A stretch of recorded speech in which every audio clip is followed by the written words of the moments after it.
Hi, Karen with you today. Thank you so much for joining me. I have a layout for Kitaholic Kits using the November 2021 kit. I loved putting this layout together, and to be honest, it is a little bit different for me. I am doing a grid type layout, which is well and truly different for me because I don't like straight lines. I'm terrible at putting straight lines together. So it's a grid layout, but not quite a good grid layout because I do put some layers onto the page, and I have mixed and matched all the collections onto this one page, and I love how this turned out. So I started off with that beautiful Maggie Holmes patterned paper with that ombre type paper that you see there. Oh my goodness, that is so pretty, so pretty. And I really wanted to be able to still see that patterned paper as I was building this. I also grabbed the patterned paper that had the almost like the project life cards, or I don't know what they're called, all the cut out, and I cut those out as well to create some of the grid components. Now, one of the really good things about doing a grid layout is that each component of the grid becomes its own mini layout. So I just took that as a full-on opportunity to really just put some ephemera around the page, and so created on that top left one there, I've just cut out some of that pieces from the patterned paper, added in one of the tags, and put on the flower, and that has got some foam underneath, which is just craft foam from Spotlight, to give it a little bit of dimension off the page. I love dimension. It's very rare for me not to put something up on foam or not to scrunch something up, just to give it that extra layer of interest.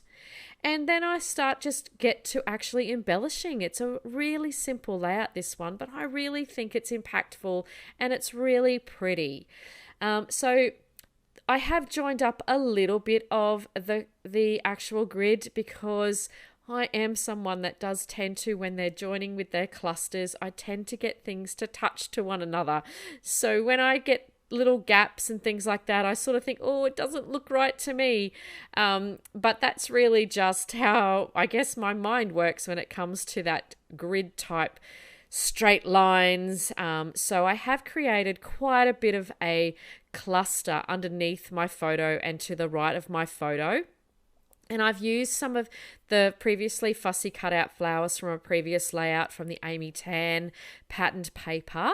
I wanted to give a really big depth to the page. Just because I've got little squares doesn't mean it can't have some impactful sort of groupings of ephemera. So I thought that really fanned in well.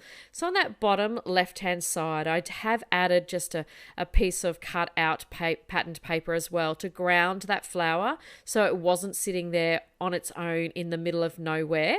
And then I've added on one of the cardstock stickers from the Maggie Holmes cardstock stickers. I did stick that down onto a plain piece of white cardstock as well, and I have cut that out and turned it into an embellishment so I could move it around the page. I've actually done that for all of the stickers on this page. I like to be able to move things around because I change my mind a lot, and if it's stuck down it's too late and all that type of thing. So that's a really great thing to do. Just stick it on some white cardstock and cut it out. Some people actually put it on just a normal piece of photocopy paper because it's thinner than cardstock, but it doesn't bother me that it puts a little bit more thickness on the page. I have dimension, so it's really irrelevant as to whether I do that or not. I do faff and fuss a little bit with exactly what I want to sit under that photo. I turn this particular piece upside down and around again, but I end up having it the way it's looking right now, as if it's got the punch holes at the bottom of the notepad, which is a bit silly, but I felt that it looked a little bit better. And then I really, like I said before, just went to town with embellishing, and I've made little clusters across on every single piece of the grid pieces. I've added some of the floral ephemera.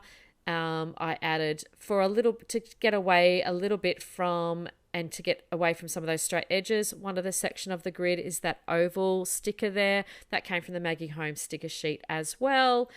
And really, my layout is almost done. This did not take much time at all once I sort of got the rhythm around what I wanted to do with the ephemera pieces. And I don't use any mixed media on this particular one. The one thing I have added on here, which you'll see in a moment, is from the store. I recently purchased the Tim Holtz gold phrases, I think is what it's called. I'm going to get the book.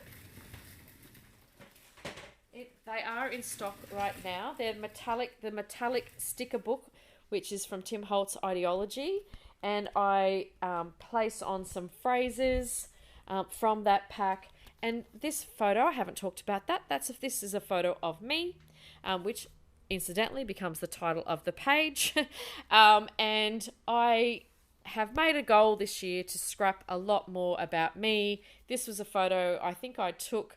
I actually can't really remember. It was earlier this year. I think I was working from home one day, and I think the team and I were having a little bit of a fun activity, and I'm pretty sure I took this photo then. So I'm not scrapping that as the memory. This is really just about making sure I scrap more photos of me and not just everyone else in the family or my friends. So I did make it black and white. It was, if you see there behind my head, there's some leaf type patterns there, and they are in a completely different color that did not match any of this layout at all. So I did print the photo in black and white so it would sit and sit comfortably amongst these beautiful pastel-y colors and some of those brighter yellow tealy sort of colors. So yeah, I loved how this layout turned out. And I do add some of those phrase stickers around the page as well. And that's really just my journaling as such. If you have been watching me for a little while, you know I don't do any handwritten journaling. I hate my handwriting. So I often find little sticker books, and I do write things to myself or to family members on the back sides of my layouts as well. So sometimes when I do my layouts, there is a spot for journaling. I just don't do the journaling myself. I leave that up to the people who get the layout because I don't always keep all of my layouts. So as always, in the comments below, there will be a link to the store and you can check out even some previous kits and check out the great stock that Steph has in store at the moment. And she's always getting new products along the way throughout the year as well.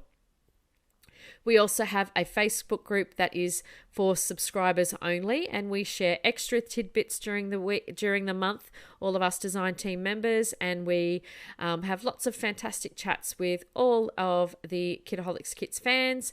And we also have a community group as well where we share cybercrops and all our design team stuff as well, and have general chit chat around our wonderful hobby of scrapbooking.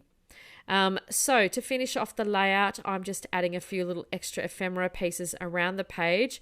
Up on that top right hand side, I felt that it was just a little bit too bare. I'd left a little bit too much there, so I do add a couple more flowers from the cardstock sticker sheet in there as well. And you'll see at the top right hand side, just off screen there, is the punchinella, and I do grab that punchinella out and I do add some punchinella around into the actual grid pages as well. So you'll see that in the close-ups, which are coming up. As always, thank you so much for joining me today. I appreciate every comment and every like, and when you subscribe, it makes my heart a flutter. I know I rave about that a lot, but I do really appreciate the support. And as always, I will see you next time. Bye for now.